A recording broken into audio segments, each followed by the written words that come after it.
अगर तेरी जिम्मेवारी है बस, वो उस जोत ना तो वो देवता भी मान लेगा भाई इसने निस्वार्थ हुआ होगा जो है ना, मेरी जोत लगाई है और मैं इसका काम करूंगा। अब श्याम बाबा में जाओ 10 रुपये का प्रसाद ले जाए और इतनी लंबी लिस्ट उसके आगे धर दिया और 5 रुपये चढ़ा दे, ले बाबा जी देखे तड़की 4 बजे आई हूँ। इनमें कई बैठी है ऐसी आत्माएं जो तड़की 4 बजे नहा धोगा और बाबा के आगे जब माथा टेक दिया, ले बाबा ये प्रसाद ले और ये 5 रुपये ले और देखे यार इतनी लंबी लिस्ट भी है मेरी और ये मेरी स्वीकार कर लिए। अब वो तो एक ही तो दे सका है, सब न थोड़ी देगा वो। अगर एक कोई काम कह दो उसको तो मान लेगा वो, लेकिन तुम इतनी लंबी लंबी लिस्ट धर दो उसकी आगे, श्याम बाबा के आगे, वो सारी पूरी नहीं होगी। चलो वो भी मान ली, आप देवता की भी पूजा कर रहे, श्याम बाबा की भी कर रहे और ये हमारे पीर है इन पर भी जोत लगा गाओ, और फिर भी आप परेशान हो, आप फिर भी दुखी हो। यहां मेरे ख्याल में एक भी आत्मा ऐसी नहीं बैठी है जो दुखी नहीं होगी भीतर से, सारी दुखी बैठी गति। और इतनी पूजा पाठ भी कर रहे, इतनी जोत बत्ती भी लगा रहे, फिर दुख क्यों? कभी सोचा आपने ये चीज? अगर देवता है या है कुछ तो उसने मदद कर देनी चाहिए ना हमारी दुख में। ये एक गुरु ही कर सकता है। अगर गुरु का 5 बार नाम ले दिया ना, एक गुरु महाराज मैं आपकी बच्ची और मेरे पास ये दुख आ गया, उसी टाइम आपके जो है ना आजर नजर खड़ा हो जाएगा और जब ही जानू कह देगा जा मेरी बच्ची ठीक है, गुरु कर देगा उस काम में। आपको संसारिक चीजें मिल जाएंगी, पूजा पाठ कर लो, जोत बत्ती कर लो, देवता के ऊपर सारी चीज दे देगा, लेकिन परमात्मा से नहीं मिला सकता वो।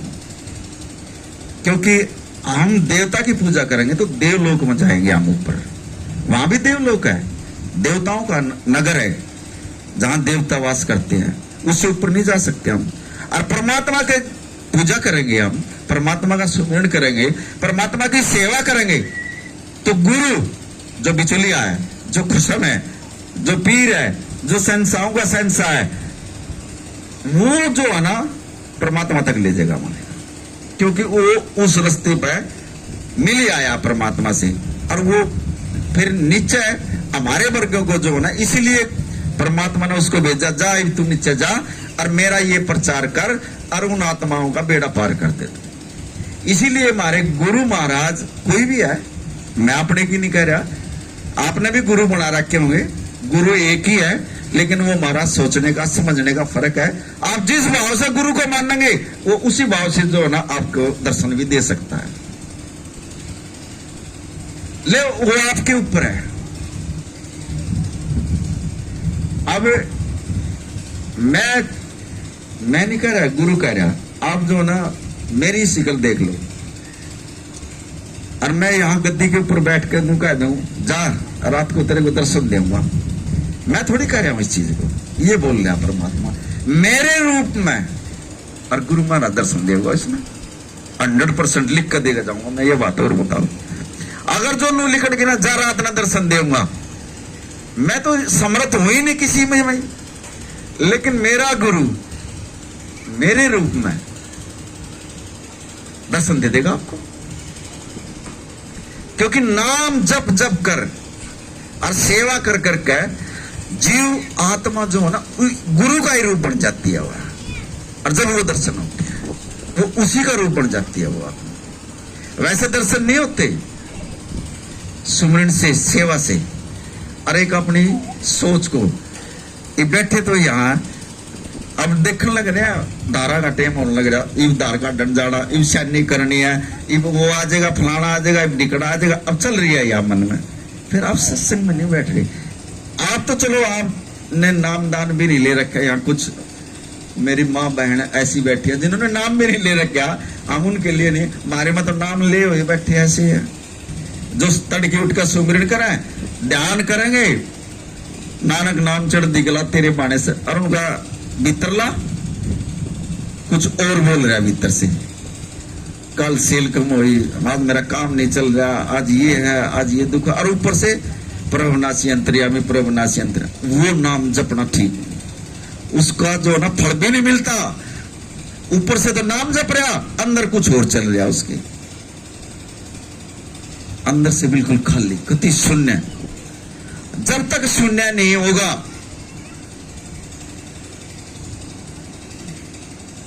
जब तक गुरु महाराज भी जो ना नहीं करेगा कुछ। हाँ, इतनी बात जरूर है, वो नुको चाहे गलत ले लो चाहे कुछ भी ले लो, मैं बेड़ा पार कर दूं तुम्हारा।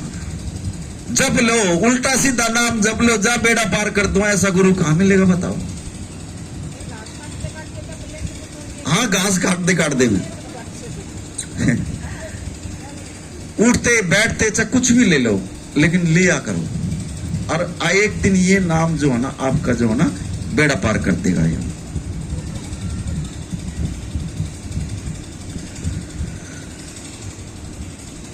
कल परसों भी एक सत्संग था, एक साखी गुरु महाराज दे रहे हैं, वो मैं आपको सुनाऊंगा। एक धन गुरु नानक देव जी महाराज जी जो है ना घूमते घूमते जो है ना किसी, जैसे हमारा गांव है ऐसे गांव के नजदीक आ गए, और जैसे ये पेड़ खड़ा है उस पेड़ के नीचे बैठ गए गुरु नानक देव जी महाराज। और उस गांव के लोग बाग जो है ना फिर जो है ना मत्था टेकने के लिए आ गए। मत्था टेक कर अपना चले जाओ, वहां लाइन लग गई। जैसे आज परमात्मा यहाँ आया है इस घर में, देखो कितनी बढ़िया भाग है, कितनी संगत जो है ना यहाँ आने का बैठ गई, पहले कभी नहीं होया। सूखे हरे हो जाते हैं, सूखे हरे हो जाते हैं। गुरु की कमाई बोल दी, जहां मेरा गुरु बैठ जाता है उसकी कमाई बोलती है, उसके पिछले जन्म की कमाई है, कई जन्मों की कमाई है। जहां गुरु बैठ जाता है, देखो ये जहां बैठ जाता है वहां मेले लग जाते हैं। फिर ये है गुरु की कमाई, ये है गुरु की औकात, कितनी ऊंची सूची है उसकी। देखो जहां भी बैठ जाता है मेले लगा देता है। जंगल में बैठ जाओ गुरु महाराज। ऐसे ही गुरु नानक देव जी एक पेड़ के नीचे बैठ गए, और वहां गांव के आदमी जो है ना मत्था टेकने लगे। और वह बात जो है ना राजा के पास पहुंच गई। कह लेंगे राजा साहब, आपके गांव में एक ऐसा फकीर आया, ऐसा संत आया, उसने तो भीड़ लगा रखी है, आपका तो जिक्र आए खत्म हो गया वहां। अब राजा ने सोचा भी मेरे राज में ऐसा कौन संत आ गया जो मुझे, मेरा कोई जिक्र भी नहीं है, और संगत जो है ना उसके चरणों में मत्था टेक रही है और उसी का नाम ले रही है। अब राजा वहां गया, और महाराज जी गुरु नानक देव जी को जो है ना उन्होंने देखा, लाइन लग रही थी लंबी। अरे ये तो कोई पूर्ण संत है। अब जब उन्होंने मत्था टेक लिया तो राजा का नंबर आ गया, और राजा कह लगे हाथ जोड़ कर बोला महाराज जी नमस्कार है। नमस्कार। कह लगे महाराज जी मेरा एक सवाल आपसे। बोले बोलो पुत्र क्या सवाल है। कह लगे आप फकीर बन गए, फिर आपने ये मत्था टिकवाने की क्या जरूरत है, आपने तो कुछ जरूरत ही नहीं, क्यों पाँव पुजवान लग रहे हो आप। हालांकि वो हाथ भी नहीं लगाने दिया करते अपने पैरों का। नु बोला आपने क्या जरूरत पड़ गई हम मत्था टिकवाने की, मुझे इस बात का जवाब दो। अब गुरु नानक देव जी ने कहा राजा साहब मैं इस बात का जवाब जो है ना कल दूंगा आपको, आज नहीं बताऊंगा मैं। एक संत के दर्शन होने से क्या होता है ये बताते हैं आपको, गुरु महाराज बता रहे हैं, मुझे नहीं पता। एक संत के दर्शन करने से क्या फल मिलता है और कितने जन्म के उसके पाप कटते हैं।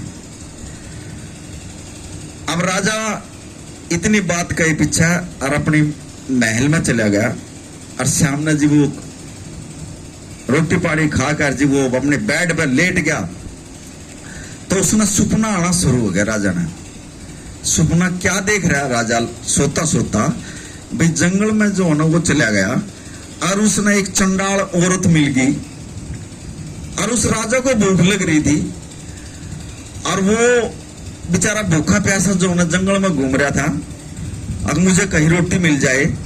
और उसने वो जो है ना चंडाल औरत वो मिल गई, कहने लगा मुझे भूख लग रही है, तू मुझे रोटी दे दे अगर तेरे पास हो तो।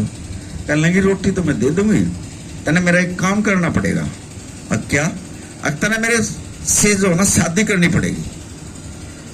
अब उस राजा ना सोचे भी मैं भूखा मरूंगा, या अगर ना मिली मुझे खाना नहीं मिला तो मैं तो वैसे मर जाऊंगा। अब उसने जो है ना उसके साथ शादी कर ली। अब वो जंगल में रहने लगी। अब उस औरत उससे ने कहा जा उठ, ये उठा अपना धनुष्बाण और जा शिकार करके ले। अब राजा जो है ना सुबह जावे और शिकार करके ले आवा जंगल में जाए।